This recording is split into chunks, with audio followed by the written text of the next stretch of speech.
Tonight, Kennedy shows off his fish knowledge. Look up the lungfish. It basically turns itself into mud. Steve talks Earth patch notes. So Lumber took a massive nerf in Earth 1.5. And I get a few octaves higher. Did this man just equate abortion with eugenics? Why hello my fellow apes, I hope you are well. Welcome back to what is the 4th episode of Low Fruit. It's going, it's going great, I think. It's going brilliant. Brilliant, yeah.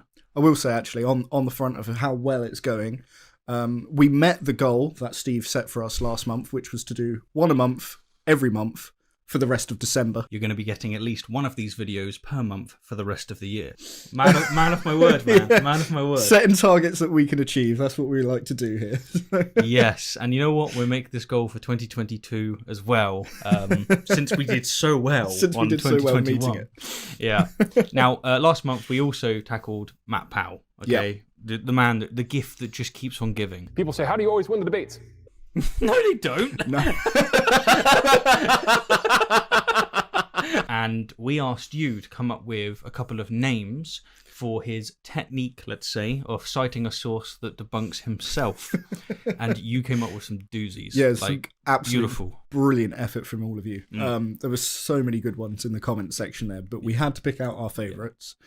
And what we'd actually like for you to do is to vote on which one that we'll use going forth from here. Yeah. So, link to the poll is going to be in the comment section below, but we've got Powell picking, the Trojan source, the Ouroboros fallacy, the Powell proof, and the foot shot fallacy. It's just brilliant ones all round. It really is. And I, just on the topic of comments, we've really appreciated reading them. Thanks for being with us since the beginning. You know, this show is still young, and like your enthusiasm for it, the fact that a lot of you seem to be enjoying the humour, like, it means a lot to us. So thank you very, very much. Anyway, we've got this episode now where we're dealing with, let's see, it is Kennedy Hall from the Fatima Centre.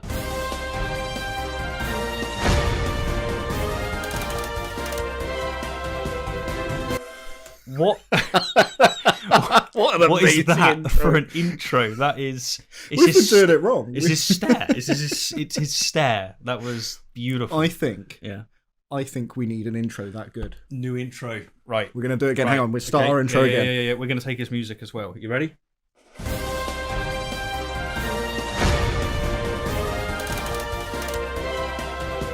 We're going to destroy evolution in 5 key points.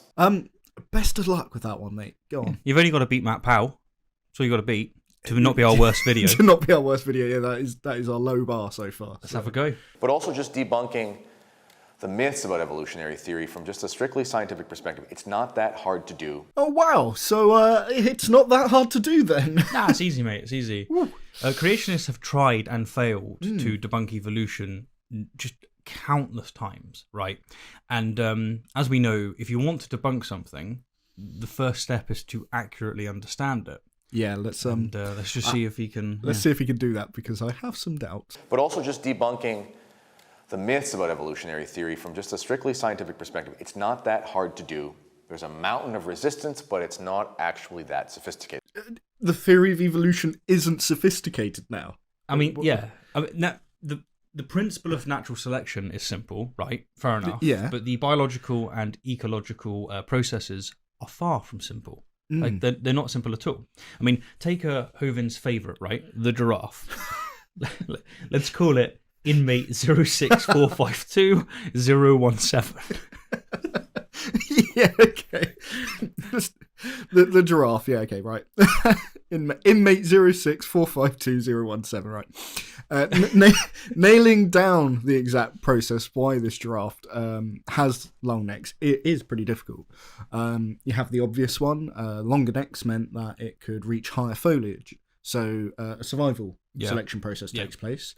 There's also possibility of a sexual selection process where perhaps females find longer necks to be more attractive, and so longer neck specimens would be more likely to attract a male. Yeah, like the classic example of that is the peacock, right? So you have this wonderful, beautiful plumage, and does that help it escape predators? No, it makes it very easy for them to caught. Yeah, but so why do they have them? Why would evolution select for this? Well, it's simply because female peacocks have very fine taste. You just if you can't want get to be enough of that sexy tail. Yeah, they want sexy tail. If you want to successfully survive as a peacock, then you're going to get some cumbersome, annoying tail as a male.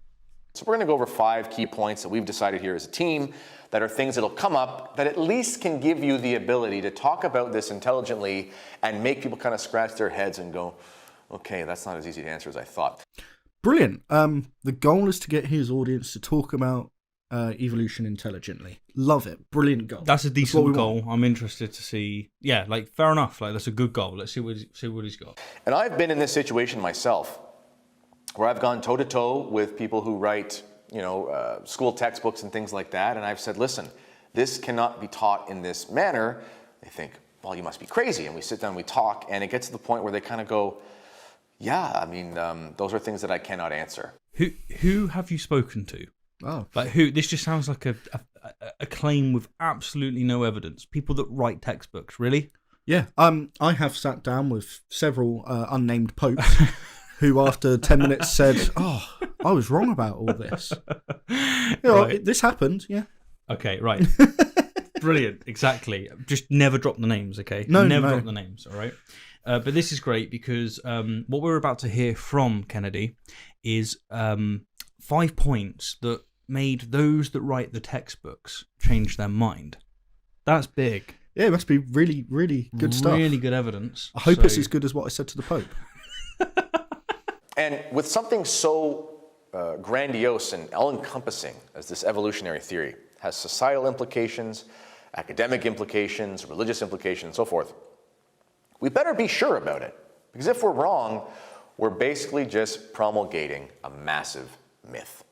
Agreed, Yeah. but yeah, this is why we're sure. We're right? really sure. Yeah, That's why we spend a lot of time on this. Absolutely, and it's like evolution is somewhat unique, or it's one of those theories that traverses across so many different domains of discourse that it's being tested by many different fields all the damn time. Right? You've got genetics, anatomy, embryology, paleontology, ecology, chemistry, chronology, right? There's just all of these and more. There's more than that. Yeah, there's more than that. It's not like, because you see this from creationists. They like to make out that evolution just is taken by the scientific committee for some reason without any kind of level of skepticism. And it's like, no, evolution has been thoroughly tested for over a century. Yeah, all of those Steve mentioned have had so many chances to debunk evolution, but instead they've not only bolstered evolution, but evolution has then retroactively bolstered their fields as well. It's all interconnected. There are some things that I won't be able to get to here.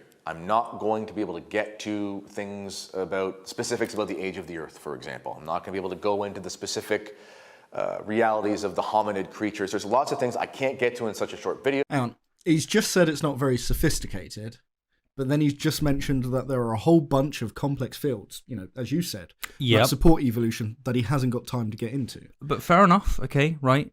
He just wants to focus on 5 points, okay? Yeah, and it's his 5 points that convince those that write the textbooks. How many points did you need to convince the popes? 42. So number 1, the Big Bang. Oh, for crying out loud. I know I said that it covers a lot of fields. The Big Bang is not one of them. You've heard of the Big Bang. The Big Bang is the idea that 13-ish billion years ago, maybe longer, depending on the theory and depending on what year they decide to tweak the numbers, because it's all settled, by the way. Right, I'm getting annoyed already. Yeah.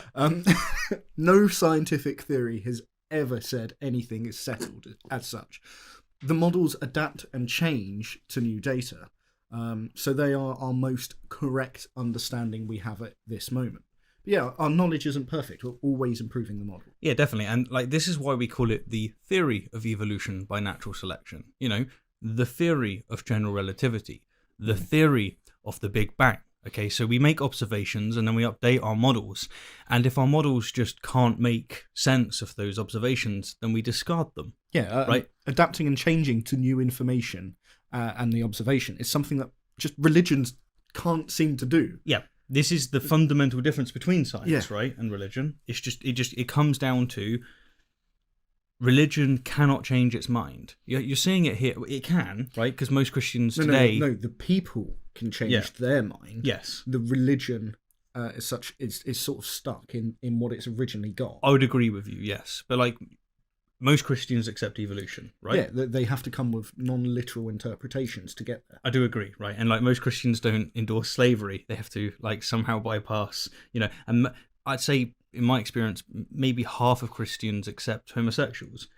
They have to be, dealing with their book in a very loose manner, specious way, exactly. But as you say, like, it doesn't lend itself very well to being adapted to observation and knowledge and science and whatnot. Whereas science just doesn't work this way. Here's a great thing. One thing you cannot do with the Bible is tear pages of it out and throw it away. Precisely. You can with science if you find the information on those pages no longer fit the data. Exactly, and it's happened so many times throughout history that it's just, this is the beauty of science. It's so obviously in pursuit of truth at all costs, whereas religion is not that.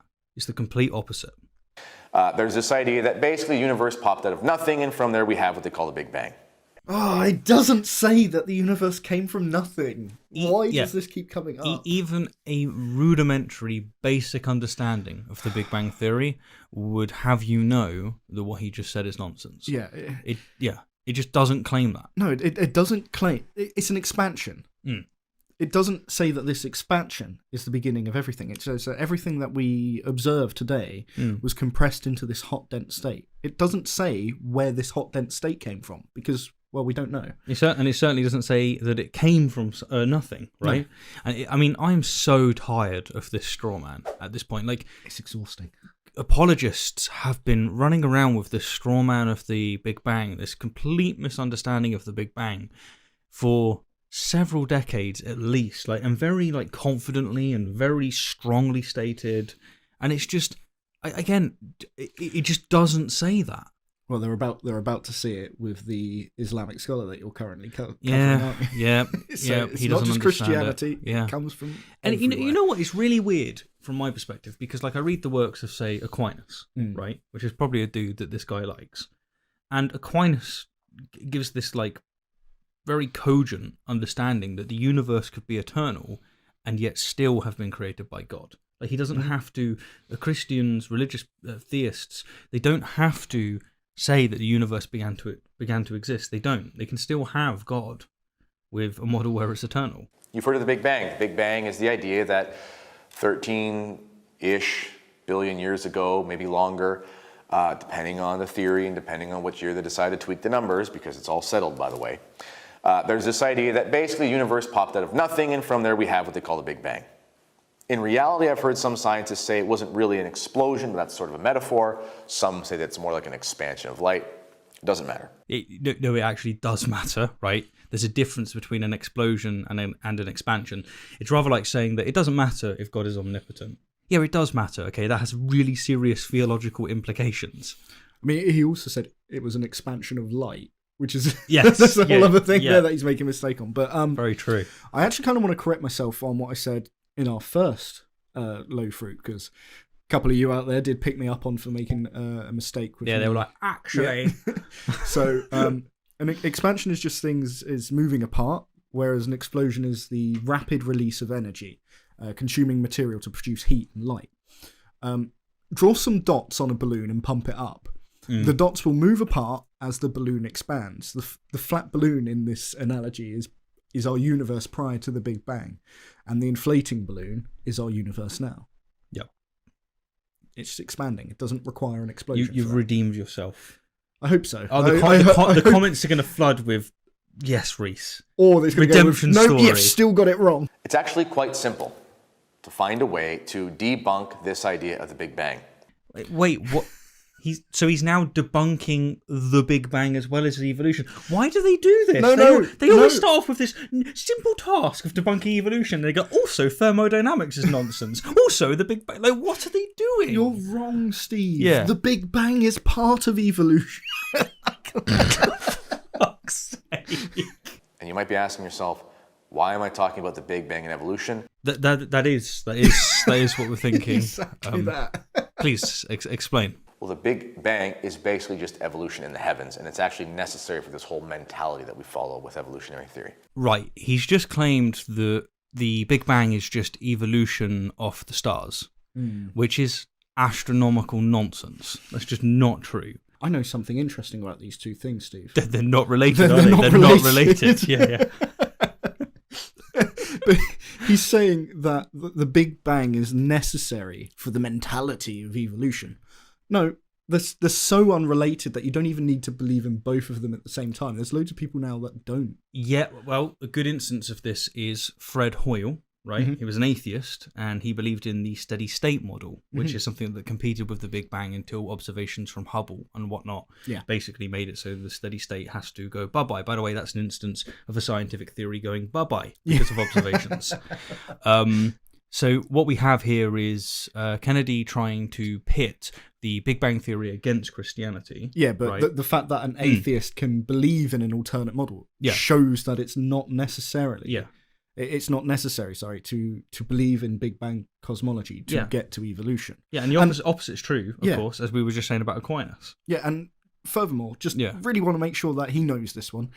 The man who proposed the Big Bang Theory was George Lemaitre. I've probably butchered the name, but in any case, he was a Catholic priest. Yeah, Catholic priest, dude. So the idea that there was a universe that popped out of nothing. Oh, stop it. Stop it. No. Stop it. Stop lying. And not just Kennedy. For Jesus. Any creationist that says that. Powell. Stop it. Hovind. Stop it. Stop. Pointy atheist. Ray likes this. Pointy atheist. Ray likes this. All it will take is an intellectual atheist or a skeptic to talk you out of it. So the idea that there was a universe that popped out of nothing. Well, here's the problem. If you look into the basic consensus on what Big Bang cosmologists will posit about this theory, in essence, there are elements that are present at the time of this Big Bang. Yeah, it's almost as if it's not a beginning of everything, isn't it? It's like it doesn't say that or something. Yeah. There are also forces that are necessary, like gravity, to cause the environment to be such that you could have this massive pressure, which leads to these things for the expansion. Bro, in essence, call me skeptical, but I don't think he knows what he's on about. Yeah, in essence, that is the worst explanation for the Big Bang I've heard for at least 3 days. In essence. To cause the environment to be such that you could have this massive pressure, which leads to these things for the expansion. But the problem with that is, in order to have these elements, you're going to need something like star fusion, which will create these elements. So if you have something like star fusion that can create elements, then you have to have things like stars. In order to have things like stars, you're going to have something like a universe, which means ultimately you're going to have to explain to me how the Big Bang started from nothing, but at the same time it also needed a universe to begin. If I could roll my eyes any further, they'd be in the back of my skull. This man, oh. So frustrating. Look, at the time of the Big Bang, there was no elements. There wasn't even atoms, okay? We don't get hydrogen or helium until the universe had significantly cooled. Yeah, if you can, allow me to give a very dumbed down and quick explanation here. Might help him out, I don't know. No, it won't. It won't. He's always going to say that it's from nothing. Sure. Everything, not nothing, everything was in a hot, dense state. And we know nothing. Observable universe. We know nothing about what was prior to this. Now, that doesn't mean that there was nothing. It just means we don't know. But everything that we have today was condensed into this hot, dense state. It then, for whatever reason, it begins to expand. And as it expands, it cools down. As it cools down, atoms form. From there, we can get our basic elements, hydrogen and helium. This then allows for the formation of stars, because hydrogen is the key component of stars. From the stars, yes, then we get our other elements, which then get us to planets. Okay, but where in this story does Jesus sacrifice himself to himself? Well, it's about 13.7 billion years after the start of the Big Bang. Of course. I've also heard scientists say, I think Stephen Hawking said it, because of the force of gravity, the universe can create itself from nothing. Citation needed. Like, I'm going to bet he didn't say that. I'm going to bet this guy has taken and mangled something that he said, not understood it, like he's not understood Big Bang or evolution. I've heard some popes say that Jesus isn't real. Well, I'm sorry, but how can there be a force of gravitation, which is clearly a force within the universe, according to these scientists, if there is no universe to have this force in the first place? Right, I feel like we've just got to constantly repeat ourselves to this man. We do, yeah. The observable universe was in a hot, dense state. And all that is required for gravity is mass. And when everything is in this small, hot, dense state, you have a lot of mass. I'm starting to feel really dubious about the claim he made about convincing all of those textbook writers. Oh, I mean... Yeah. If this was what he was presenting. If you really get into the logic of the Big Bang, it crumbles pretty quickly.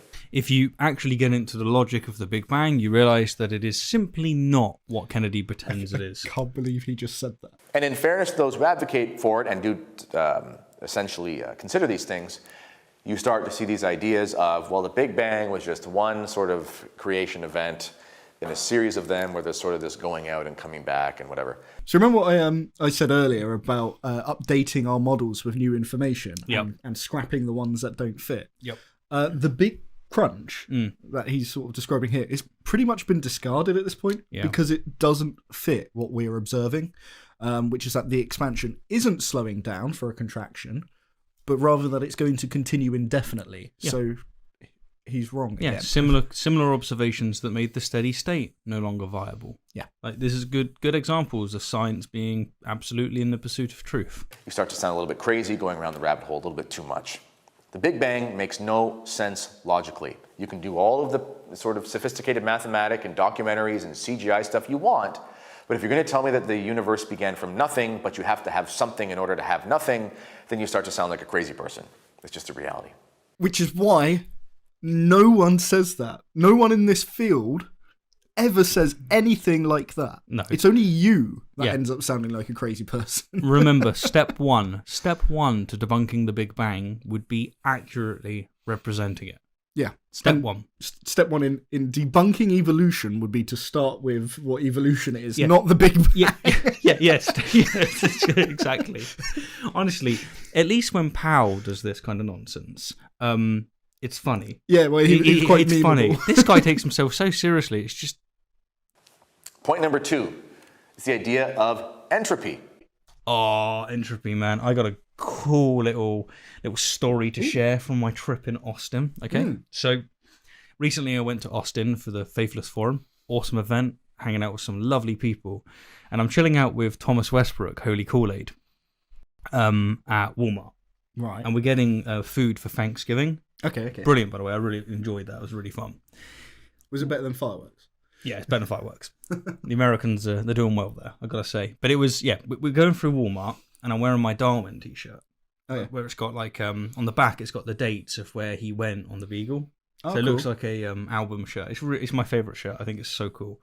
So I'm walking around. You know, I wear that in England. No one has ever mentioned anything. Like, not even like, oh, nice shirt. Anything like that, right? However, in Walmart, this guy limps towards me, okay, chewing tobacco. It's a Walmart employee.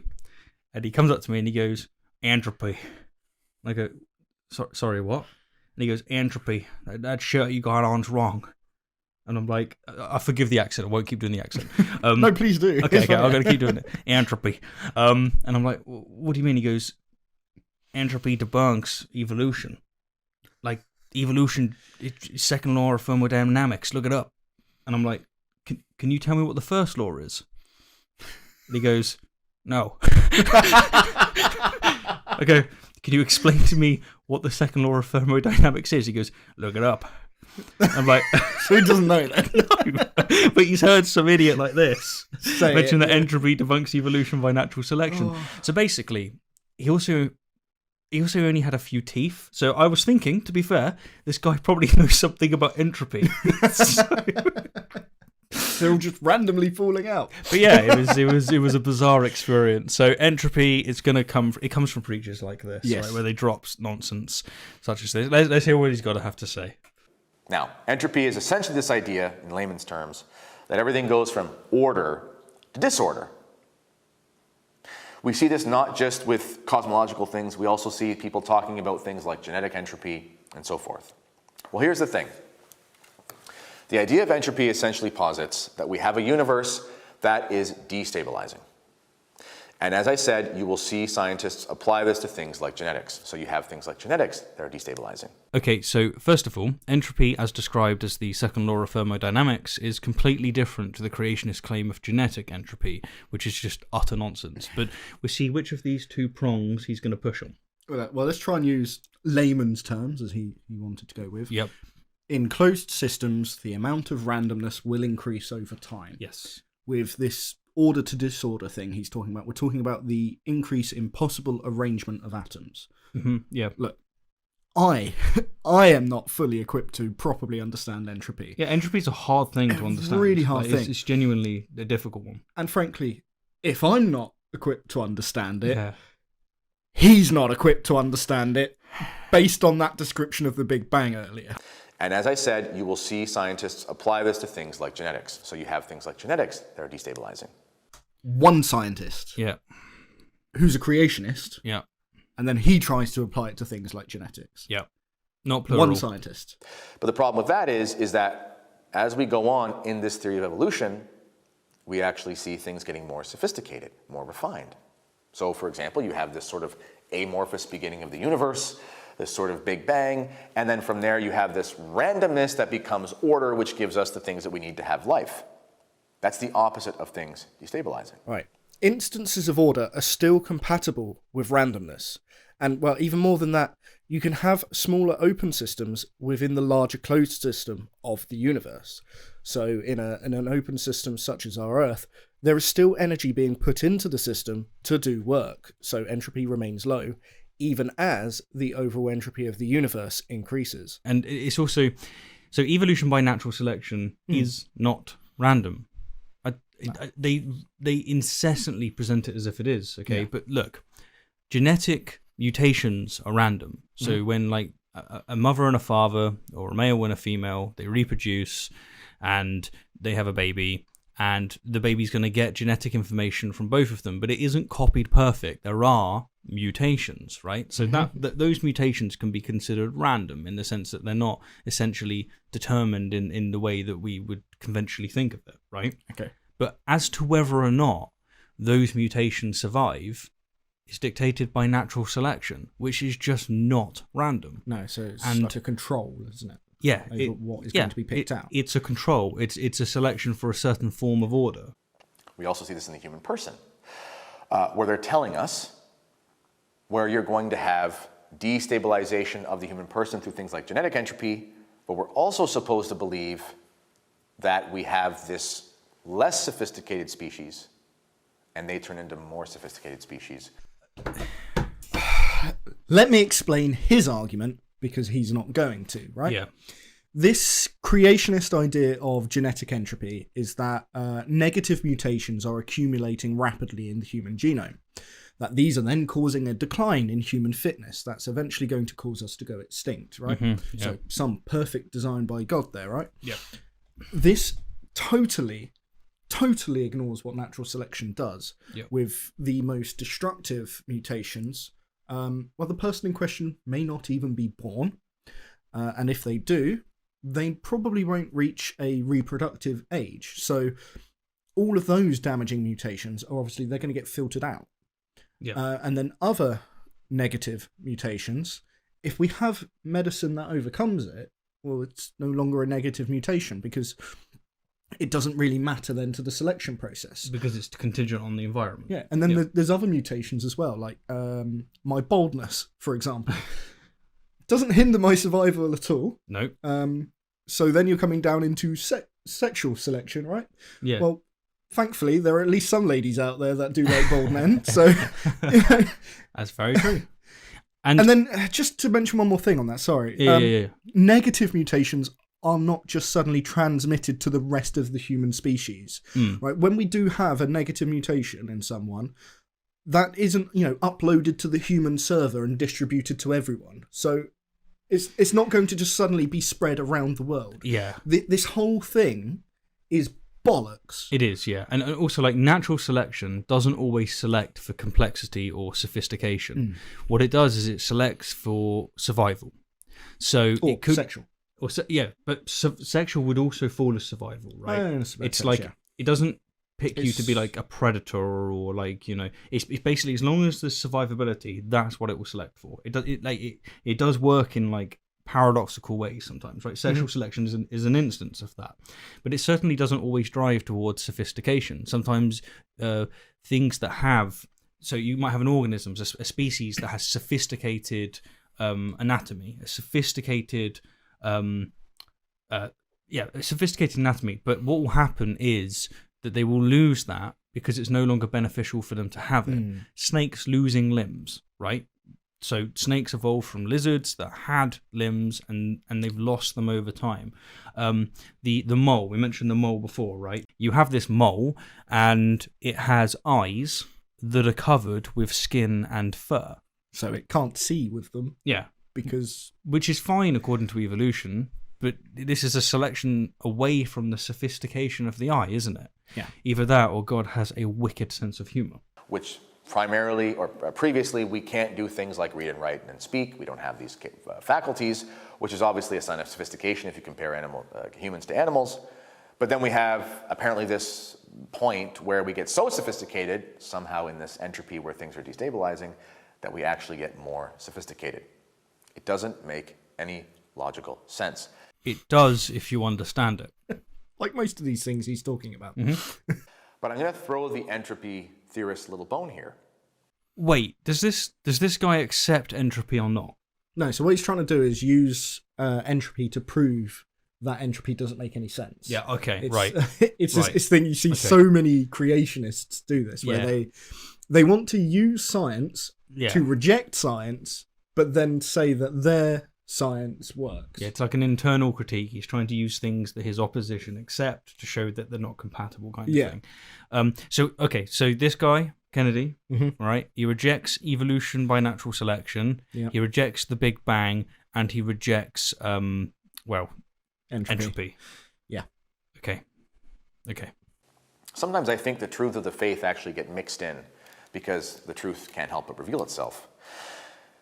Entropy as an idea does not make sense with evolution, but it actually kind of does make sense with creationism. Okay, yeah, I see the reductio point now, right? He's trying to say that it doesn't make sense with evolution, which it does. Yeah, but hang on. Sorry. To say that it's compatible with creationism is to say, you know, with his definition of entropy that he's using, is that God created things to destabilize, to collapse and fail. That's just brilliant. I thought God created everything perfect. Yes, but like they really do want that cake and they want to eat it too, because they want to say that God is all powerful and all loving, he knows all of these things, and yet he's not morally responsible for making people sick, as Hitchens put it, and commanding them to be well. Right? For making I don't know, I struggle to even conceive how you can think of a perfect being creating an imperfect creation. Yeah, I don't either. There's got to be I'm staggered though at this idea that he's saying this thing he doesn't believe makes sense with creationism, which means that God screwed everything up. Yep.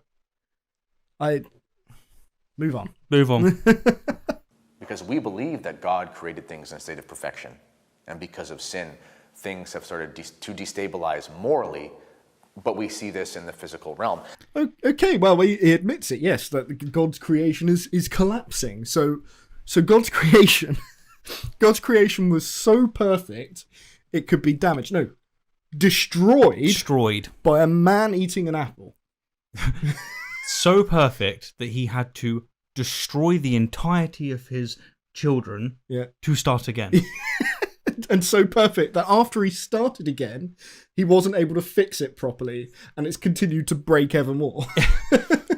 So perfect, right? Just so sheer perfect that he provides some of his children with adequate food some of the time. And one of the ways we see this is when you see the ancient, the texts of the Old Testament, and we see the ages of the patriarchs and things before the flood, and they live for hundreds of years. Well, that sort of thing actually makes sense if your human constitution is much more stable and perfected than it will be later on as sin proliferates itself through the world. And we see after God sends the flood with Noah that we don't live much longer than we do now. We stop living as long as we did in the beginning.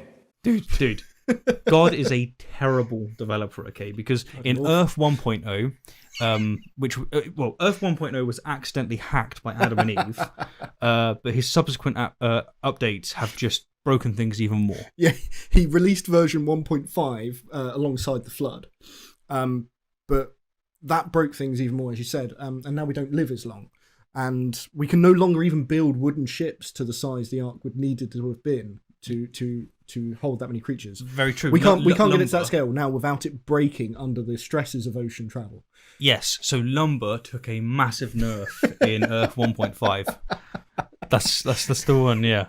Like the lifespans, dude. Like from 1,000 to less than 100. It's totally opposite to what our observations are. The lifespan of humans has only increased with our understanding of nature. We wouldn't even have some of the medicines we do today without understanding evolution. We wouldn't be able to live this long. And where's his evidence that humans lived 1,000 years? The Bible. That's it. It's all he's got. Because everything else gets rejected. And we also see sort of an evidence of how in the beginning there was a perfection to creation when we look at the incorruptible saints. Because if you think about the fact that death comes into the world because of sin, well, extreme virtue, extreme holiness, saintliness would perhaps reverse this sort of thing, at least in an example that we can look to, and we see incorruptible saints of these amazing saintly priests and nuns, for example. You have no evidence at all these people were perfect. And please don't say the Bible, because it's just not. Yeah, no evidence of this. And then, so after Noah's flood in version 1.5, human lifespans were dropped by 9/10. Yeah, it was pretty bad patch. But all of these miracles, they didn't get patched out until the invention of the camera. No, but Magic did make a comeback in patch 1.987 when Photoshop was patched in. Yes. So entropy doesn't actually, it's not that it doesn't make sense as an idea.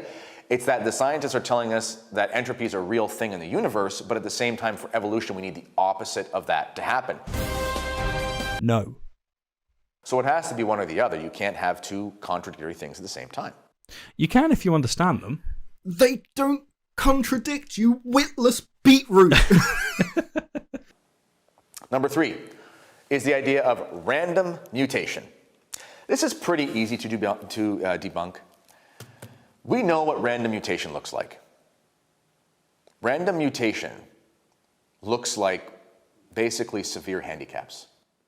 That's one result of random mutation, and please be careful of where you go from here. Yeah, I mean, like, another result is incredible talent, okay? Another result still is that it basically has no effect. Yeah. They're neutral, like eye color. Or boldness.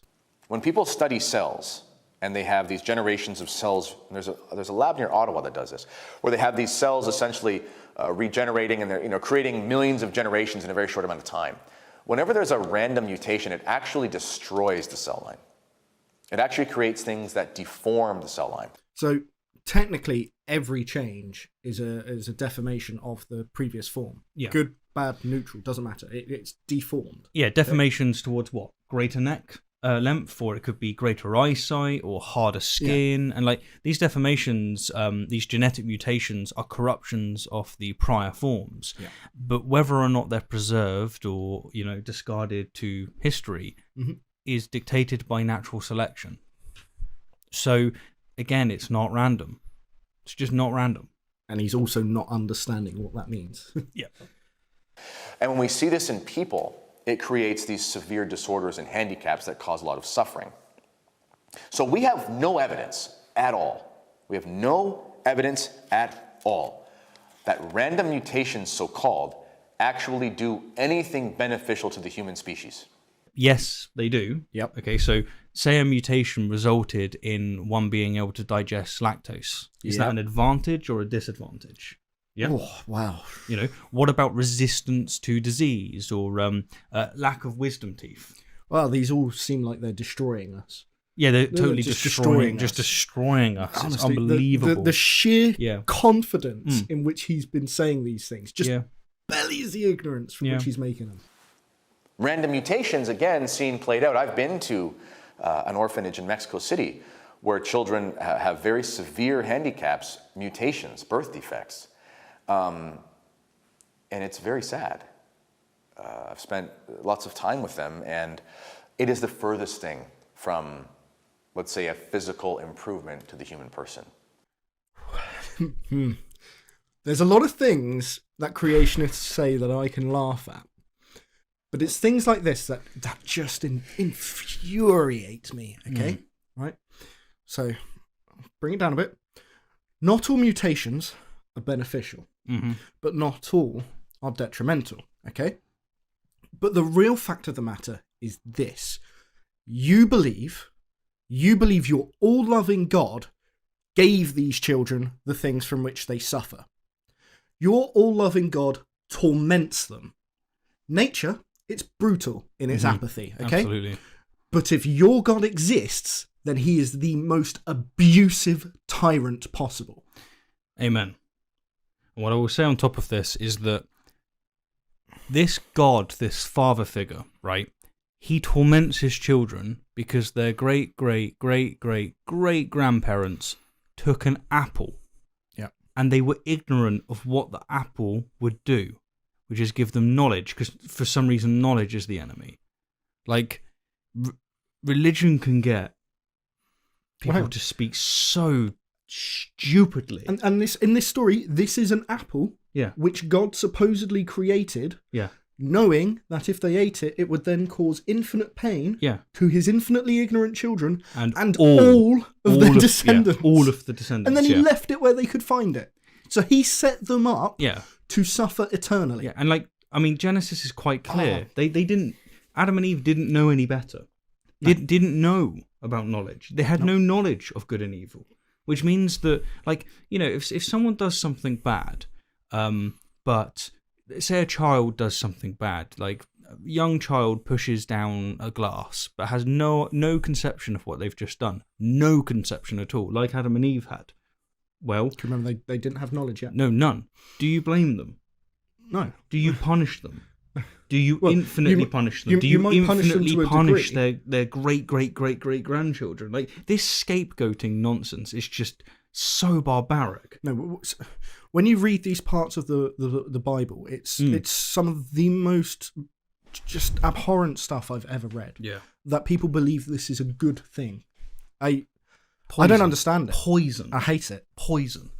There is a great spiritual benefit in being around handicapped peoples. Yes, I'm sure there's a great spiritual benefit to telling these children that the God that causes them pain, well, he really loves them. Yeah. Ugh! One thing is for sure, we're not getting any intellectual or spiritual benefit from listening to Kennedy spew absolute crap. No. And we ought to advocate against eugenics and abortion because they seek to eradicate these people who are also God's children, and it makes me sick. Did this man just equate abortion with eugenics? Yeah, an efficient straw man of the totality of pro-choice philosophy.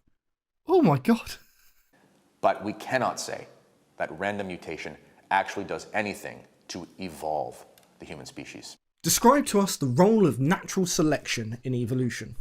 Because I don't think you can. I think you've got no concept of what it is at all. Or if you... And I think you've gone out of your way to make sure you have no concept of it at all. In fact, we can't even make an analogy in just the realm of philosophy that even makes sense. For example, people will say, well, this is an idea of random mutation or random things happening. You put 1 million monkeys in front of 1 million typewriters, and after 1 million years, you get them writing Shakespeare. Well, this is a fun little experiment, but it's never going to happen. But right, putting aside the fact that natural selection is not random. No. Okay. The mathematics of the infinite monkey theorem is actually both crystal clear and quite easy to understand. Okay. Yeah. A monkey hitting a keyboard at random for an infinite amount of time will almost surely produce any given text as long as it's possible for it to write it.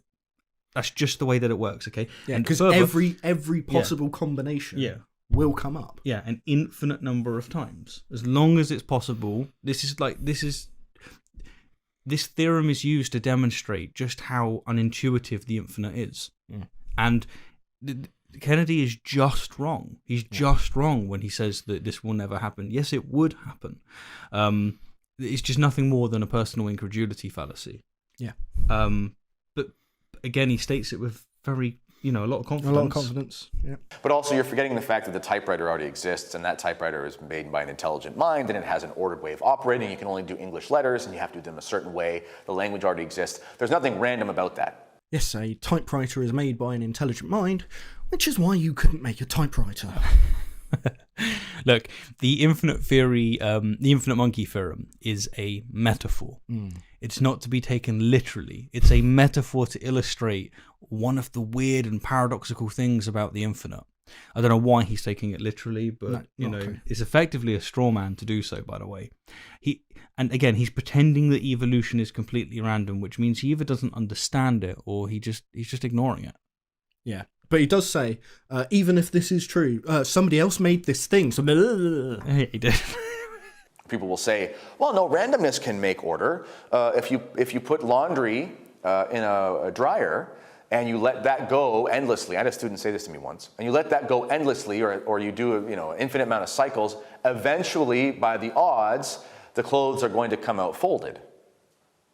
I mean, that's probably technically true mathematically. It's probably 1 in a bazillion, whatever the number would be. Yes, you should have listened to the student, because that is precisely what the math says.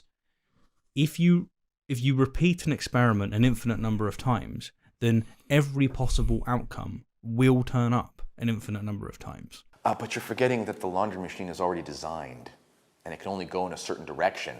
And it's actually quite specific in its ordering. So nothing's random about that at all. You do not get any order from randomness. What you've done is make a piss poor analogy, and then you've criticised it as if we made it. We call this a straw man. Yes, he's again, right, he's taking an analogy literally when the analogy merely illustrates one of the paradoxical things about the infinite. Yeah, we're not saying there is literally a man-made infinite washing machine. We're not saying that. No.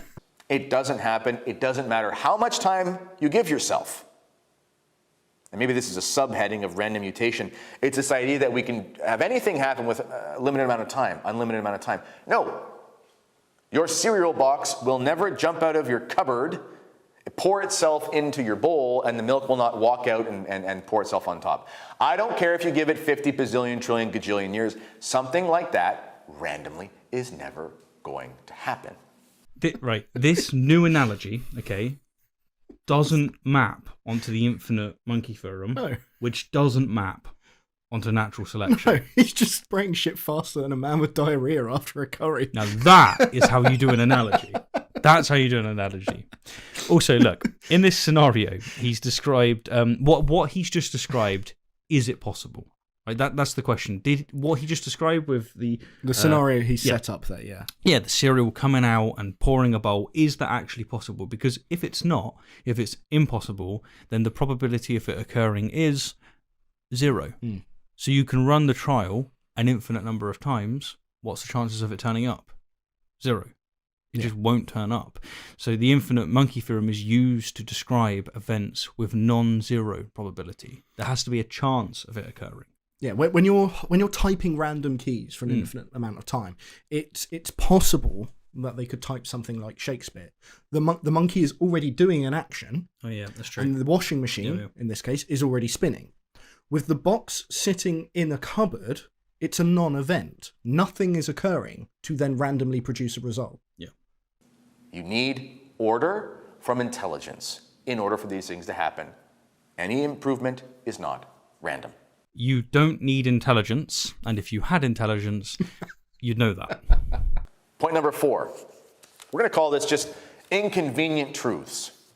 There's a bunch of inconvenient truths that tend to go against the evolutionary narrative, many of them historical. First one, there was a dinosaur bone discovered, Tyrannosaurus rex, if I'm not mistaken.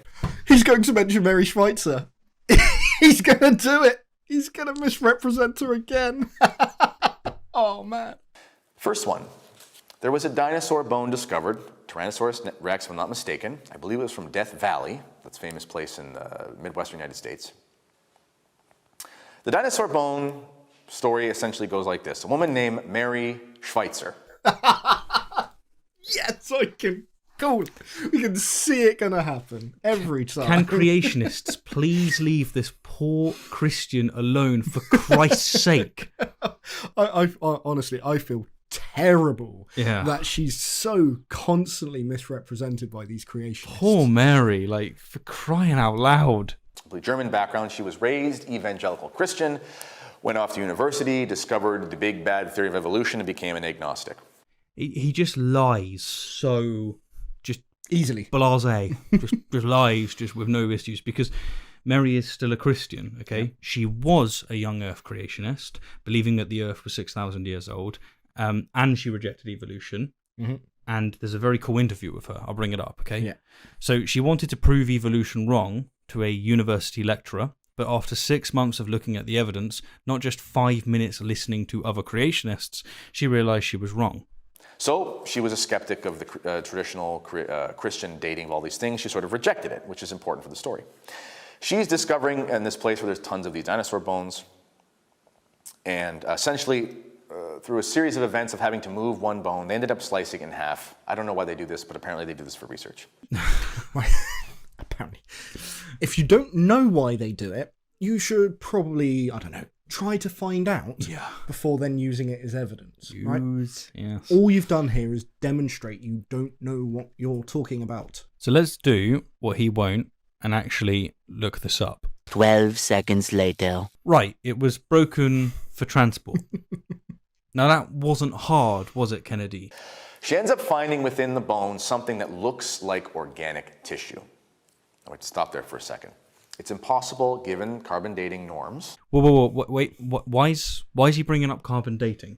Oh, because he hasn't got a clue what he's talking about. Yeah. We don't use carbon dating with dinosaur bones. Nope. It's just not done. It's like saying it's impossible with dendrochronology norms for the sun to be older than the Earth. That we've been given by the powers that be in the scientific community that organic tissue could be preserved for such a long period of time, especially in the inside of a fossil. So this was inside the fossil, okay? Right.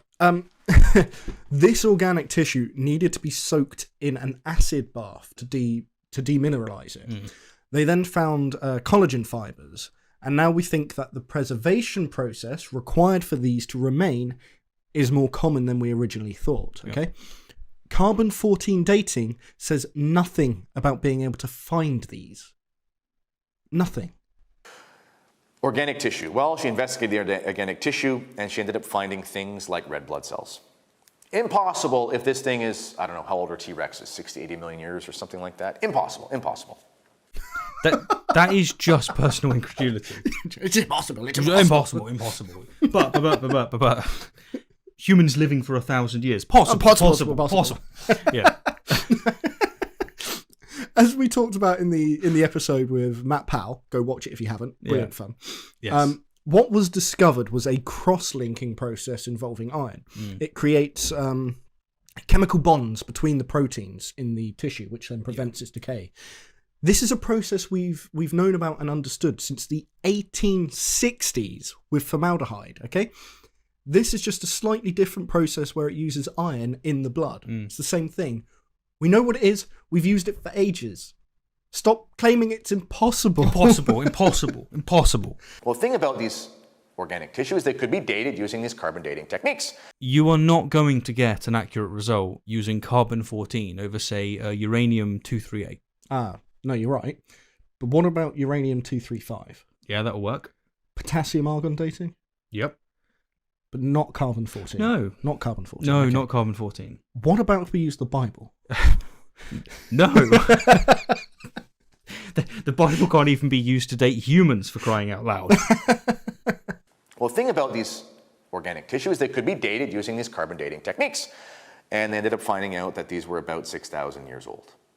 Citation needed. Yeah, I'm just going to call it what it is. That's a lie. Yeah. Look, it's a baseless assertion, and that which is asserted without evidence can be dismissed without evidence. Hitchens razor. So, her and her mentor, who were both fighting against the sort of fundamentalist Christian creationist narrative, they said, well, you obviously have to disprove this. No, that's not what they did. Mary has made this clear in multiple interviews, that she was just trying to figure out, as scientists were, how this was preserved. Oh, we've got this strange thing. How did it happen? Yeah. Not, this doesn't fit our information. Yep. Let's ignore it. That's what you do. That's literally what you do. Yep. It's worse than that. Let's lie about it. Let's pretend it's not what it is. Let's grotesquely misrepresent it. But don't worry, we're going to heaven. The honest scientists aren't. No. That's fine. Scientists should seek to disprove their findings. They spent 10 years trying to disprove it. This was about 2006 when they found it. 2016, they sort of finally said, we're enough of this. The best they could come up with actually ended up disproving the dating methods entirely. No, it didn't. No, it didn't. What's he talking about?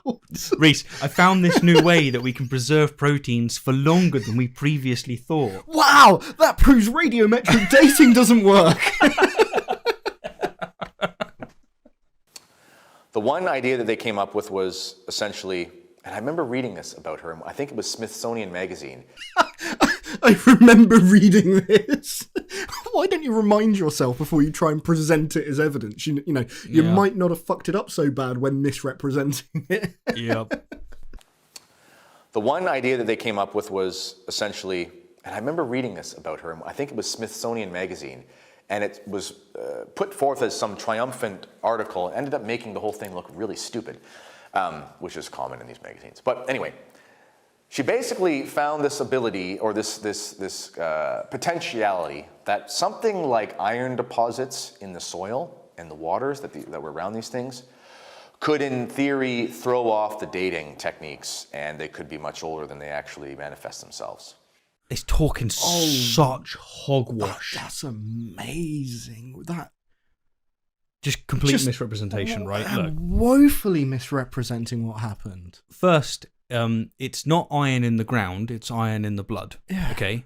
Second, it didn't throw off dating. It didn't throw off dating. It just preserved tissue. Okay. You know what? I actually think that what we're witnessing here is a worse misrepresentation than what Matt Powell achieved. Worse. Which I didn't think that was possible. No. But, as always, we do have to update our views with new information. The old model's gone. Science is in session. That actually doesn't disprove what she found, because it still doesn't show us, that's fine, that's fine your dating is off, but it doesn't show to us how you could somehow have organic tissue that would survive millions and millions and millions of years, when that doesn't make sense with the narrative about how carbon life forms are supposed to have half-lives and all that sort of thing. This guy knows nothing about what he's talking about. Nothing at all. Another way that they sort of tried to disprove this as well is there were some other researchers at another university where essentially they proved, according to themselves, that you could actually do carbon dating back tens of millions of years. No! Please stop talking so much crap. And so confidently. It's amazing. So factually. What nonsense. Look, carbon dating does not work on dating things that are millions of years old. No. It doesn't work. You have to use other radiometric dating methods. We've been using them for over a century. Yep. Over a century. How can he so confidently talk about things? He's not even read the wiki page. Well, ever. It's called proselytizing. Lying for Jesus. Well, here's the problem. On the one hand, you basically have throwing out, you're throwing out objections to the entire corpus of dating that they have, which apparently could be corrupted by these iron deposits supposedly in the soil and the environment. And on the other hand, you have these people blowing the roof off of what they previously thought about carbon dating. So in order to fix this problem that goes against the narrative, they create two new problems that go against the narrative, which creates a hydra of 70,000 more problems that ends up calling the theory into question even more. This is a problem for evolution. There's also other interesting animals, inconvenient truths, that is, these animals. There's something called the coelacanth, if I'm pronouncing that right, fish. Apparently this fish survived the great extinction event of what happened supposedly 60 to 80 million years ago, but this fish has not changed its structure whatsoever, even though we're supposed to think that evolution is something that continually happens. Somebody please stop this man. What absolute drivel. We're going to have to consider rejigging the format of our entire series here, our entire channel, because what we do is we play out like the claims that they make, but this is just drivel. Yeah, normally there's something in there for us to respond to. This is just Ray to talk rambling. About. This is worse. Unbelievable. Oh, wow. It's like an awkward drunk uncle that thinks he understands the world, but is actually hopelessly ignorant. Yep. They tell us, for example, that 100,000 years is enough in human ancestors to have major leaps in cognitive ability and structure. But for some reason, we have this 80 million year old fish that hasn't changed in 80 million years. How does that make sense? It's just wrong.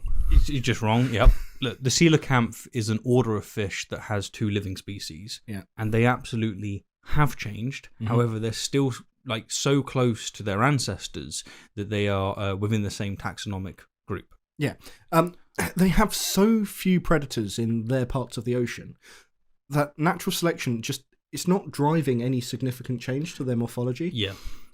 It's just like with crocodiles, the fact that they haven't changed much just simply means, evolutionary speaking, they're very successful. But for some reason, we have this 80 million year old fish that hasn't changed in 80 million years. How does that make sense? It's a 400 million year old order, not so 80. He's only out by a little bit then with 80. Only a little bit. And the species that are alive today absolutely have changed, but we haven't seen significant divergence in order to justify different classification. No. And as much as he says it, this length of time isn't impossible. It just means they're successful. Mm. Us humans have had far greater evolutionary pressure to change than this fish has. That's all it is. It only doesn't make sense if you're completely ignorant of evolutionary principles. Mm-hmm. That's it. Why is it not still evolving? You also have the lungfish. Because you have to remember, this idea of evolution is essentially you have the survival of the fittest, so these things are supposed to make sense for survival and thriving of a species. Look up the lungfish. I won't bore you with it too much right here. All right. We'll look it up. Because I bet he hasn't. Look up the lungfish.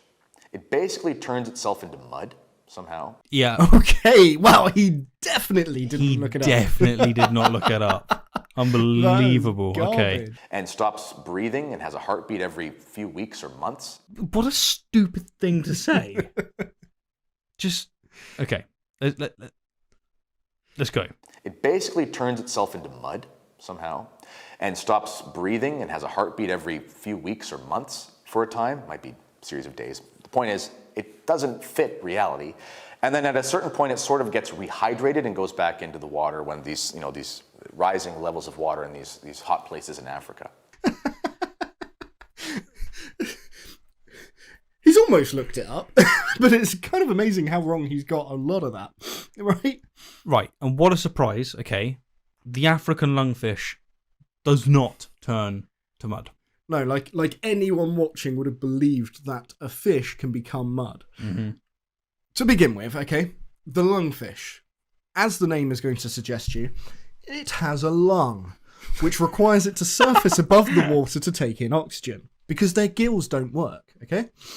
Now, when the water in the lakes gets low in the summer, it doesn't die from being unable to breathe like most fish would. They essentially burrow down into the mud and then spew a mucus surrounding itself like a cocoon. And it enters estivation, which estivation is kind of like hibernation, but it's in the summer rather than the winter. And it can remain in this state for months, digesting the muscle in its tail for energy.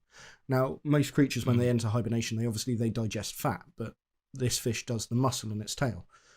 This is then something that we witness in loads of species. It's not weird, it's not unusual, and the process at this point is pretty well understood. Please, please, please stop saying it doesn't make any sense. We know how it makes sense. We know how it works. Right, while we're on the topic, the research that he got us to do. Okay. Yeah. The Australian lungfish, is the only species of lungfish that can breathe through its gills without needing air from its lungs. Yeah. It's the other species, the gills are too atrophied for it to breathe. Thanks, God. Thanks. But yeah, this is like the only instance I can think of. Well, there's probably more, but we finally have an instance, well done Australia, where you have a creature that's a little bit more normal than the rest of the world. Yeah. We need to look a bit more into it, because it must be one of the most deadly animals alive. It's going to have some It's in Australia, it has to be. It will. It'll shoot web or some stupid nonsense. That's true. How does that make any sense evolutionarily? Are you telling me that these fish decided to essentially, go sunbathing for a while, and they covered themselves in mud and just decided not to go back in the water and did it for so long, and there was trial and error for, 50 million years, and eventually got to the point where they evolved to have a heartbeat every 6 weeks? And I mean, you follow it through and it's just absurd. When you put it like that, it sounds absurd. Because that's not what happened. That's not what happened. I hate these representations you get from creationists where they go, oh, did the creature just suddenly decide it was going to do this thing? Like, oh, did this fish just suddenly decide it was going to stay above ground? Yeah. No, of course that's not what it did. Oh. Look, so the lungfish changed as its environment changed. So those lungfish wouldn't have been lungfish at the time, unlikely, but those specimen who could survive in lower amounts of water had a survivability advantage. Yeah. Because those that couldn't survive with lower water, natural selection picked them out. And then if you have this arms race, this co-evolution, if you will, between the water getting lower or the environment changing in such a way as to require the fish to be able to breathe on land, then you're going to have a selection that pushes towards the lungfish. It's not... It doesn't just happen like that overnight. Yeah. And then the fish deciding, oh, I want to breathe. Yeah, it goes over thousands, if not millions of years. It's like the depiction that creationists like Kennedy have of evolution are so grotesquely false that I really do struggle to think that they could be not doing this deliberately. Oh, I know what you mean, yeah. Just absurd. It's like, at least when we deal with, say, Christianity, we might make the odd joke here about it being a lich that's resurrected, right? Yeah. But we take it seriously. Like, we actually deal with the literature by, being charitable and still manning it. Creationists seem utterly incapable of doing this. Like, their charitability. It's always funny that those fundamental Christians come across as just so aggressively obnoxious. And camels also fit this as well. Leave the camel alone. Camels go weeks or long periods of time without drinking water. No animal would ever do that voluntarily. Oh my word, it's not about them volunteering to do that. Bats hang upside down. No one would volunteer to do that. Do you see how absurd what you're trying to say sounds? It's because it's not how it happens. This is just getting stupid now. Watch what happens to animals. If their environment is out of resources, they migrate and go somewhere else. Some do, whereas others adapt to the environment, especially if the environment changes very slowly. So for some reason, the camel, I guess maybe the camel is very stubborn, apparently, according to evolutionists, and it decided to go just further out into the desert until it got really thirsty, push a little bit further, and go back and get a bunch of water. And they decided to do that consciously, for generations? Go look at a camel in a zoo, and you will go, this thing is insane. This guy's been wound up, hasn't he? Like, he started off as, quite frankly, nuts. And he's just getting worse. I'm going to be insane by the end of this. He's deteriorating worse. Another Matt Powellism. Oh, yes. Honestly, yeah. I don't even know where to begin with deconstructing what he just said there. It was all nonsense. It's not that camels decided to push further into the desert for shits and giggles, as he's just made out, okay? They're stubborn. No, the way that he thinks of evolution is like a cartoon, okay? He thinks that some camels, they just started testing how long they could go without water while telling the other camels not to reproduce. Like, these are the cartoons, the characters that they hold. it's very uncharitable. Well, he's trying to suggest that if I was to try and hold my breath for as long as possible, then my children would inherit the ability to not need to breathe. Yes. Yeah, he has That's that. what he's trying to almost suggest happens, but obviously that's not how it works. It all depends on the environment, the selection forces in play. Yeah, and like as there was a selection towards there being less water in the deserts, the mammals had to either, as he said, go to a new environment or adapt to that environment, and that's what the camel did. Yeah, and the ones then that could live on smaller amounts of water could then reproduce. Yeah. It's really not difficult. The desert didn't always exist. No, I'm finding this guy quite frustrating. Very. Like, for some reason, this guy is annoying me more than Powell. Oh, yeah, very much so. Yeah. There is no way that this happened through a series of trial and error. An animal like the camel would be extinct. Because what we see in lived reality with animals is that when their environment gets bad, the animals do go extinct or they go somewhere else and adapt to that new environment that they can thrive in. They don't stay in the one that kills them. That's not what happens in the basic instincts of animals. Or they adapt to their environment as it changes. Hang on a minute. Because if they can go and adapt to a new environment, why can he not believe that they can adapt to the one that's changing around them? He's accepting evolution and not accepting evolution, yeah. The last point, we're going to call this the missing link. Oh, no. Oh, no, indeed. Oh, my goodness.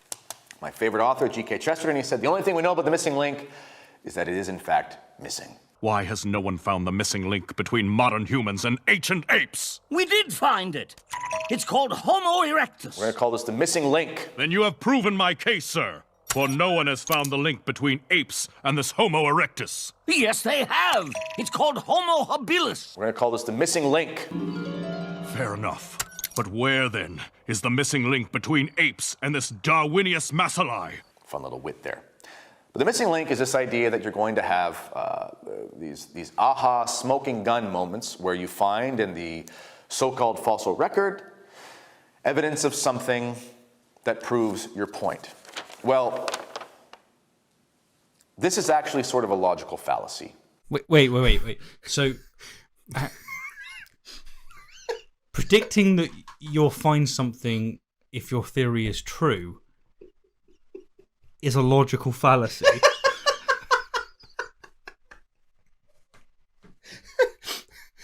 No, Kennedy. That's called science. Because what you're saying with this whole mentality, we're going to get into the fraudulent nature of these so-called missing links, but this logical fallacy, we see this with the idea of the missing link. Name the fallacy, because it isn't one. Because what you're doing is sort of the opposite of how you should be reasoning towards a conclusion. You're going in with the mentality, if you're one of these evolutionary archaeologists, whatever. You're going in with the mentality that you believe there must be a missing link. No, if evolution is correct, we'd expect to see transitional fossils, and that is precisely what we see. Yeah, how science does it is we make a hypothesis, and we go, right, well, if this is true, we'd likely find this. So let's test to see if we can find this. Oh, we did find this. Well, then that must confirm our idea. Yeah, and it's like, let's just say that if you never found it, you'd either sit there and go, either this doesn't work, or we're still missing the data to confirm it. And even better, if you found a bit of observation that contradicted your hypothesis, that's gone. To make your theory work. So you apply that presupposition to what you find as evidence of what you've already concluded. No, that's not presupposing anything. That's an expectation, a prediction, which can be proved wrong if the theory is false. Yeah, and again, as we were saying earlier, if the scientific consensus is proved wrong, then the theories will be changed to fit the new data, as happened with Mary Schweitzer, where they found that new preservation process. Okay, we want to accurately represent our world, so we need a way to test the ideas we're coming up with. And prediction. That's where prediction comes into it. Yeah, and like with with prediction, right? A good example relating to evolution is that since cetaceans are mammals, evolution predicts that we're fine transitional species like Pakicetus and Durodon. And we have. Like, the evidence for cetacean evolution is really quite clear. Also, when when we were able to get the genomes of species, one thing, what did evolution predict? Probably, because cetaceans are mammals, we'll find that whales have much more in common with us, say, humans, than they do sharks. And they do. Yeah. Like, there's a prediction made by evolution. What if that didn't turn out to be that way? Well, it would be a problem for evolution. It would be a problem. It'd be a problem for evolution in the exact same way that our observations of the expanding universe was a problem for the Big Crunch idea. Absolutely. So what we did... And the steady state. Got rid of it. Steady state. Got rid of it. If it doesn't work, Yeah. we get rid of it. And we do it all the time. Yeah, it's just you got to find a way to make sense of the observations. And if you can't make sense of the observations, then it's discarded. Can you name one time creationists did this? No. That is not good reasoning. If you're truly being scientific, you should say, I should be doing everything I can to discredit what I find, so that if it still passes the test, I'll know that it's actually true. And that's exactly what predictions are for. Yep, absolutely. As the biologist John Haldane once said, all that is required to destroy his confidence in evolution would be to find a rabbit fossil in the Precambrian. That's it. That would do it. There's thousands of potential finds that would destroy evolution. Yeah. The fact that we never find them is a pretty good testament to its formidable strength. Yeah, and I mean, like, this goes back to what we were saying before. All of these different fields have just an endless number of ways of how they could contradict evolution by natural selection. Endless. None of them turn up. None. It just doesn't turn up, and it hasn't for centuries. Like centuries of hard work in all of these fields, and there is no rabbit that's turned up in the Precambrian. That's amazing, right? Evolution is something we should be proud of to know. It's like the pinnacle of human knowledge. It's but because it doesn't fit well the narrative refined at this point. Yeah, because it doesn't fit the narrative of creationists, they just reject it. They misrepresent it incessantly. The missing link is a fraudulent philosophical and logical outlook from the beginning and shouldn't be taken seriously. But if we actually look into the so-called missing links, these major hominids so-called that have been found, we find a ton of fraud. No, as is the case with every field, we find mistakes. Yeah. There was one instance, actually. There is a fraud that was within one that evolution. Creationists keep bringing up. Yeah, and keep over and over and over again, and ignore the fact that it was exposed by scientists that believe in evolution, right? But no, the idea that there's many frauds is stupid. For example, Piltdown Man from England.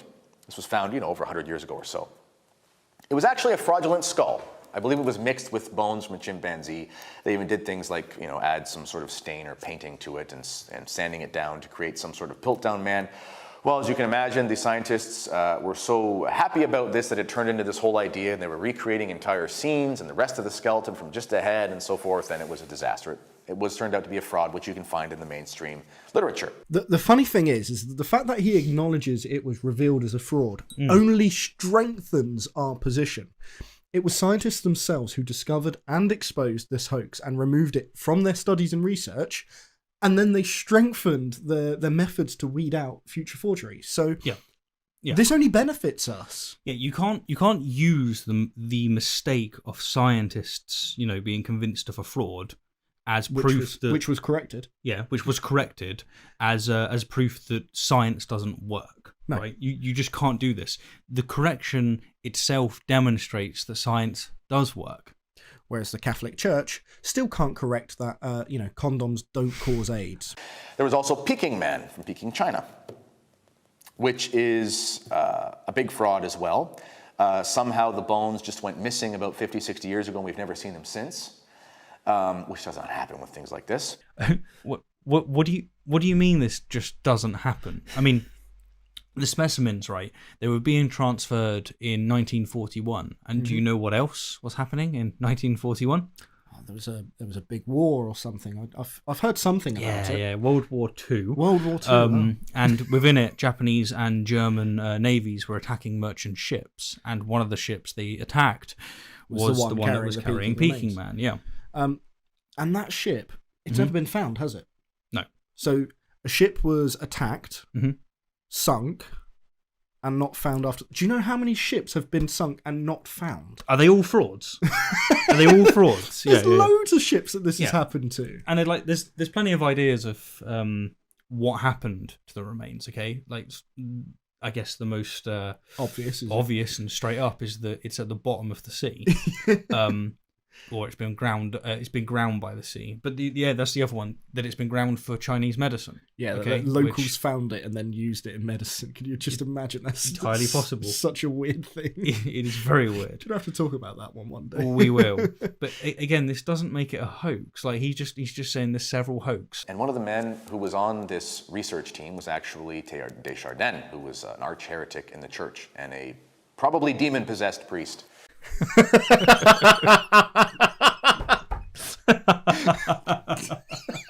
And one of the men who was on this research team was actually Teilhard de Chardin, who was an arch heretic in the church and a probably demon-possessed priest who spread heresies all throughout and tried to have evolution even be applied to the reality of the human soul. Well, he did a very good job of that, because most Christians today believe in evolution. And even the Catholic Church won't outright deny it anymore. That's true. They're still on it with the condom stuff. Still on it with the condom stuff. But not with that bit. These people have become more scientifically informed, not more demon-possessed. Also, as many Christians believe, okay, such as Mary Schweitzer, evolution makes God bigger. That's what she says. She believes that evolution is compatible with theism and makes God greater. Very specious beginning. Nebraska Man. Nebraska Man was not a man. Nebraska Man was a tooth. They found a single tooth, and from there, decided that it has to belong. I mean, I'm serious. Forgive me for being a little bit simplistic here. But are you a serious person? Are you a serious person if you find a tooth and you assume that you found a new species? I'm actually wondering that. Yes, if you discover a tooth and it resembles no other tooth of any extant species or extinct species, then what do you have? Well, if you can identify it as a tooth, then it's got to be to a new species. Are you a serious person if you find a tooth and you say to yourself, I not only found a tooth, I'm going to recreate a jaw, and then I'm going to recreate a skull, and then I'm going to recreate a skeleton, and then I'm going to publish that in newspapers, which is what happened. That's not what happened. No. It's not what happened. That's not what happened at all. No. They didn't try to recreate an entire skeleton. The scientists actually involved, or the one that found the tooth at least, they attempted to identify it and concluded that it belonged to an anthropoid ape. They were wrong, okay? It's fine, mistakes happen. But months after they published their paper, another newspaper picked up this find, and they their imagination ran wild, and they started making illustrations that were even described by the lead scientist involved, Dr. Henry Osborne, as a figment of the imagination, of no scientific value, and undoubtedly inaccurate. Yeah. So even he didn't believe their drawing. Furthermore, outside of Dr. Osborne and his team, the entire scientific community almost immediately looked at the specimen with, let's say, incredulity. Yeah, and Osborne himself actually retracted the hypothesis, so he was fine with admitting the mistake. Yeah, this was a mistake, not a hoax. Yeah, and exactly. Rather than demonstrating the failure of science, it again illustrates the success of science. Yeah, their commitment to truth. Yeah. By making a correction according to their evidence. So, if it shows any failure at all, it shows how the press, how the newspapers, they can just let the truth get away in favour of a story. Yeah. That's worst case scenario, what this demonstrates. You are not a serious person if you do that, and I can't take you seriously. I apologize. And we can't take you seriously because you don't know anything. And we don't apologise. Nebraska Man was actually the tooth of a pig. All you've demonstrated is a scientist's willingness to admit that he was wrong and adjust his views accordingly. Which is the bedrock of science. Yeah, so like you present this as if it's a hoax, which it's not, and actually what you've done is demonstrated that these scientists have integrity. Don't throw pearls before swine is a saying from Christ that I think just came to mind. There are more frauds as well. And the last one we'll talk about real quickly here. You've heard of Lucy? Lucy is not a fraud. You can't just call it a fraud because you don't like it. Yeah, the Kennedy report, where we call everything a fraud that we don't like. Lucy was this supposed hominid found in South Africa in the 1970s or so. And I believe Lucy was named after the Beatles song Lucy in the Sky with Diamonds, if I'm not mistaken. Oh, finally. He got something right. He got something right. He stated a correct fact. It's only taken him 20 minutes of his video and detours into misrepresenting the Big Bang to get there. Mm-hmm. But we got something truthful. Well, they tried to prove that Lucy was some sort of in-between creature. They found something that looked like a small ape.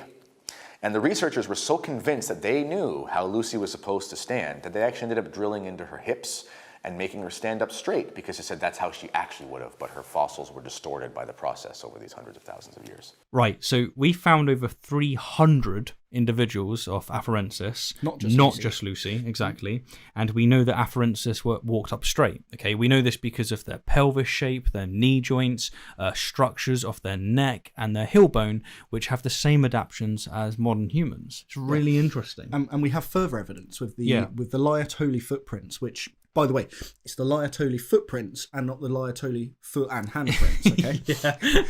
So these indicate bipedal water king. Yeah. And then fossil bones of Australopithecus afarensis have been found near these footprints, also dating back to about 3.6 million years ago, which that's the same time that these footprints were made.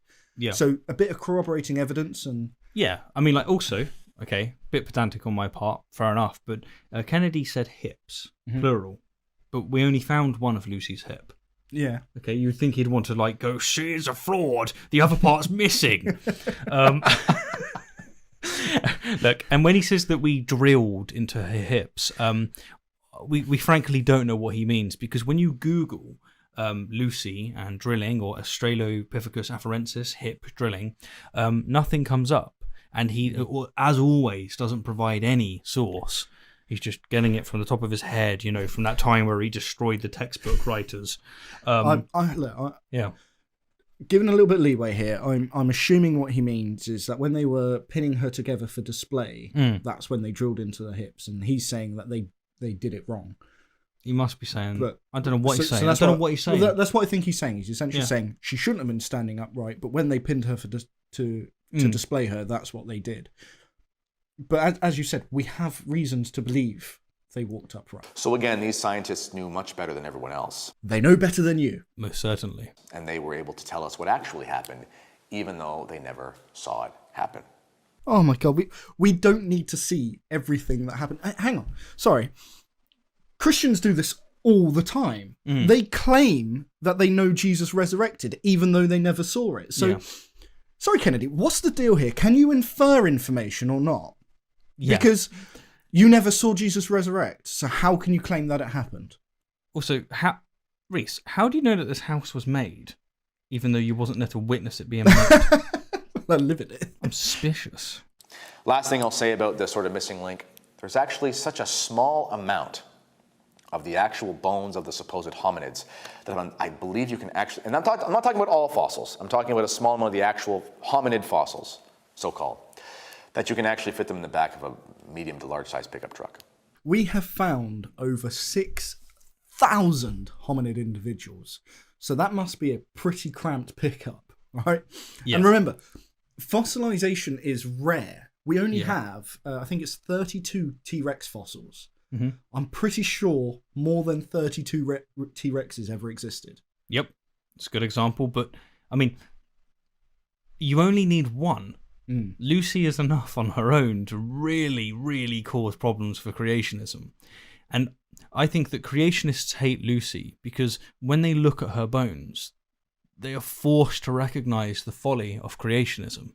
They hate this stuff. They need to call it a fraud. Because it so undermines their worldview. Yeah. And it doesn't need to. Again, most Christians accept evolution. Like, You don't need to be like Kennedy here and just misrepresent what we understand, and just treat your flock like mushrooms and keep them in the dark and feed them crap.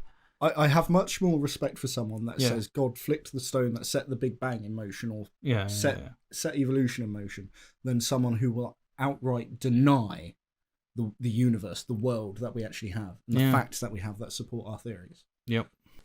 So think about the human species, for example, and how many graveyards there are around the world, how many bones you can find in places like where major battles have taken place. Hundreds of millions. How many of those hundreds of millions of bones from recent battlefields are fossilized? Mm-hmm. None, because the process takes thousands of years. Thousands. Yeah. And it depends on the location, the minerals available, whether it was buried. There's so many factors that come into it. And it turns out, if you bury a specimen 6 feet under, then you really ruin a scavenger's party. Yeah, because if scavengers are not consuming the flesh, tearing the bones apart, moving them to different locations, well, then they're going to last longer. Yeah. They're going to be there and able to mineralize. Exactly. I would bet if the Tyrannosaurus Rex buried its kin, okay, we'd have more than 32. We'd have more than 32, especially if they buried it in what is equivalent in their size to 6 foot for us. 6 dinosaur feet under. Yeah, we're gonna have a few more than 32, likely. Humans in the future, thousands of years from now, they will have far more fossils than we have now, because early hominids don't have, or didn't rather, have the same conceptions about burying their dead that we do today. They have more fossils of us than what we have of everything prior. Yeah. Now, I know some of them would decay, but obviously some of them would be fossilized. But from all of that time, hundreds of millions of years of various animalistic evolutions, hundreds of thousands of years of these various hominid-related evolutions, there would have had to have been a large percentage of them to survive the randomness. Remember, this is random. So if you have 1 million, one of them makes it through. So you would have had to have a huge amount of these creatures. And we can find evidence of enough to fit in a car. Call me crazy, but I'm not buying it. You're not buying it because you don't understand any of it. He's such a frustrating person. They need to have been rapidly buried. If they were eaten by scavengers or otherwise left to decay in the open, they wouldn't have become fossilized. The reason the process is rare is because not that many creatures get buried. One of the best places we've ever found fossils is the tar pits. I can't remember where they are, but tar pits, because nothing could get in there to eat them. And it's like, with fossilization being so rare, I'll tell you a group of people that would know this. It would be those that write the textbooks. They would know it. So I wonder how they dealt with Kennedy walking in with his sheer arrogance and utter ignorance. I mean, what changed their mind? What changed those popes' minds? You know what? Just don't tell me. Call me crazy, but I'm not buying it. So, did he just fart? I think he just squeezed a little one out there. Just out. Sorry, we're not children. No. Serious face. But you have to do something to be able to tolerate this nonsense.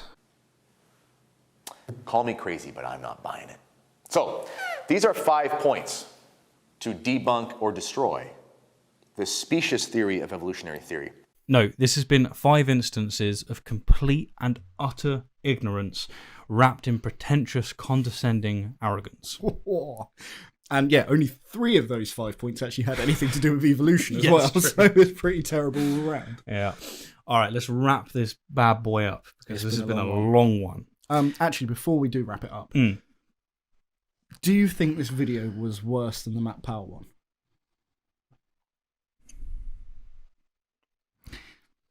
I'd say that Kennedy scored lower in literacy, but the same in arrogance.